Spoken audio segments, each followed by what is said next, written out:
Welcome back to Grow Joyfully Home and Garden. It is February the 5th and it's just beautiful outside.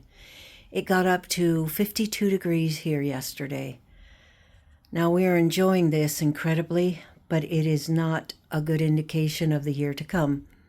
But I will take the day as it is. Isn't the sun stunning? It's just so beautiful. Welcome to the channel. It's another gorgeous day outside, and I'm so very grateful. It was a lot colder last night, but still the daytimes have been just gorgeous. Things are growing and popping up all over in the greenhouse, and that is so exciting. There's some evergreen tomatoes popping up, Hill Marmond. I see giant crimson, northern ruby paste, one little super beefsteak. Over here we have some black brandywine, Granny Cantrell, Ananas Noir, a few pink oxheart, and I think I see yellow brandywine. So things are looking very good. I'm so excited to see them coming up. Today I'm planting some Gara for my daughter.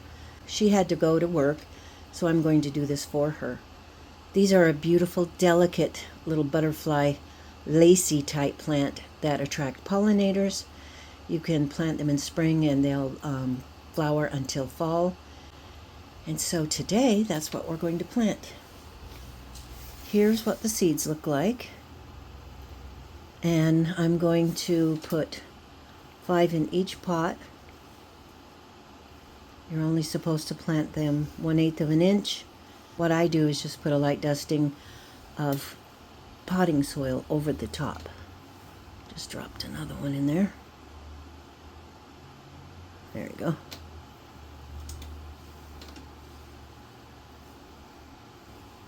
And I just have 3 here, so I'll put them back here. And then cover them up with a light dusting of potting soil. Make sure they're covered. And then I will water them well and put them over there on this metal shelf because that's where my daughter's keeping her flowers, and I have my peppers up there too. So we are in business. I'm making tags up for them now with the date and the variety of seed that I'm growing.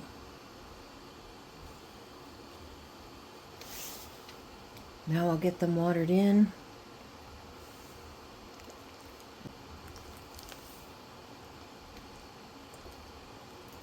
And place them over there on the metal shelves where she's keeping her flowers.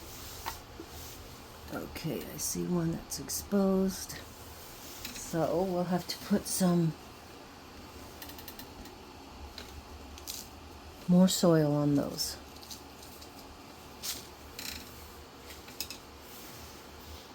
I'm also going to plant some more sweet banana peppers and some more habanero peppers. Now I read just recently that pepper seeds take probably from 15 to 30 days to germinate, as opposed to maybe 7 to 14 for other seeds. So I have to be patient with them. It takes them forever. And I think I'm just going to do a couple more of these for insurance and because I want to be able to sell quite a few of them. And when I say insurance, what I mean is hedging my bets and making sure that I do get these seeds to germinate, so I'll plant even more. So here's some more habaneros. See if I can get them spread out with one hand. Those are all stuck together.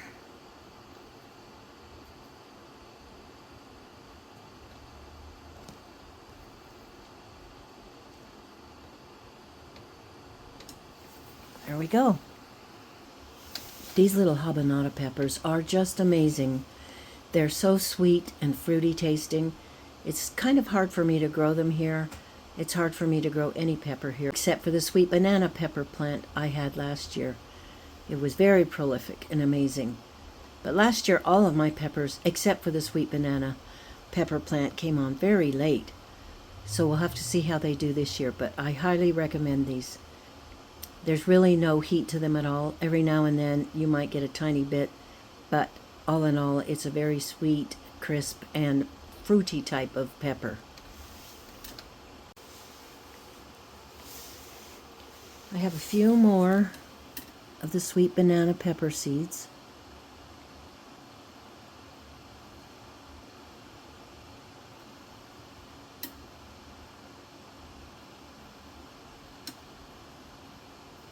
There we go. They have turned out to be really beautiful peppers. They're not hot. I put them in my peach salsa, and you can put them in your salads or anything that you want. They're really versatile. I just ordered a whole bunch of beetle traps off of Amazon because we have beetles everywhere. I put out some sticky traps in my flower pots, but they're not going on that at all, of course. I really hope that the things that I just ordered have an attractant so that they will be attracted to go over to the little sticky things and get caught, because it's really quite gross and disgusting in here. We have to sweep it out constantly, but I don't want to spray this greenhouse again. We've done it 3 times this winter. There's one right there. And I don't want to be in here with the spray. So I don't know if you can see that guy right there. They're everywhere.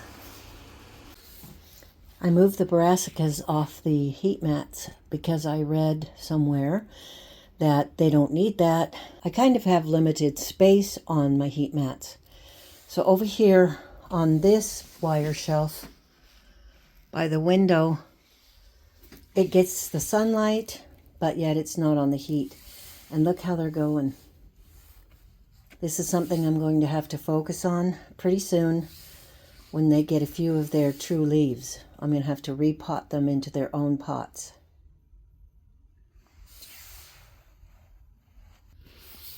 We moved the grow lights down so that the plants don't have to reach for the light and get leggy. Hopefully this will help a little bit. The grow lights are kind of in the way, but if I can move it, you can see how many of my tomatoes have germinated. And yes, I am thrilled to death. Lots of Cherokee purple. And I haven't been able to grow very nice ones over the last few years. So this is really nice for me. Quite a few of them are coming up. There's some down here on this shelf. Northern Ruby Paste, Granny Cantrell, Black Brandywine. But none down here on this shelf yet. Only those little beetles. And I don't mean Paul, Ringle, George, and John. You see the beetle? It's on the other side of this thing that I hang in the window so the sun stays out of my eyes, believe it or not. There's one there. There's one there. They are everywhere. There's 3 over there. So if those beetle traps don't work, take a look at the dead ones here. Oh, time to sweep them up again. If those beetle traps don't work, we may have to resort to spraying again. I'll just do it on one day and stay out a day or 2 and see how it works. My poor sad garden. I always just leave it when the season is over. And I figure that it gives birds and animals a place to hide and eat seeds and all sorts of things, and that makes me feel better, because once the weather turns bad, I don't usually get out here. But we have currently 4 of the winter sowing gallons here. We have lettuce, Brussels sprouts, larkspur, and cabbage. And over here we have alyssum, columbine, snapdragons, sweet peas. And over here we have 2 delphinium and scabiosa and poppies there. So the snapdragons and The sweet peas were the first ones that we planted. I'm gonna see if I can let you look down in there. Come on, focus. Do you see anything in there yet?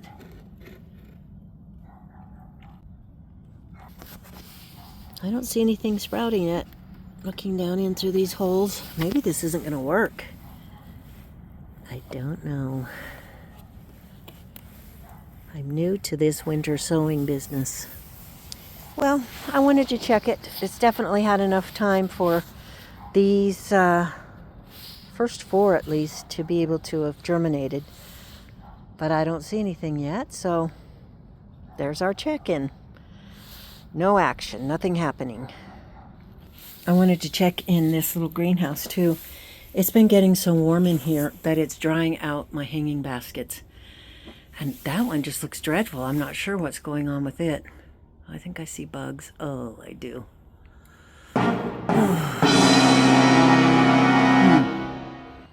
More aphids. So I'm going to have to do some research and look up and see what to do with aphids. I'm going to get most of these tomato plants out of here. I think it would help if I could leave the door open during the day.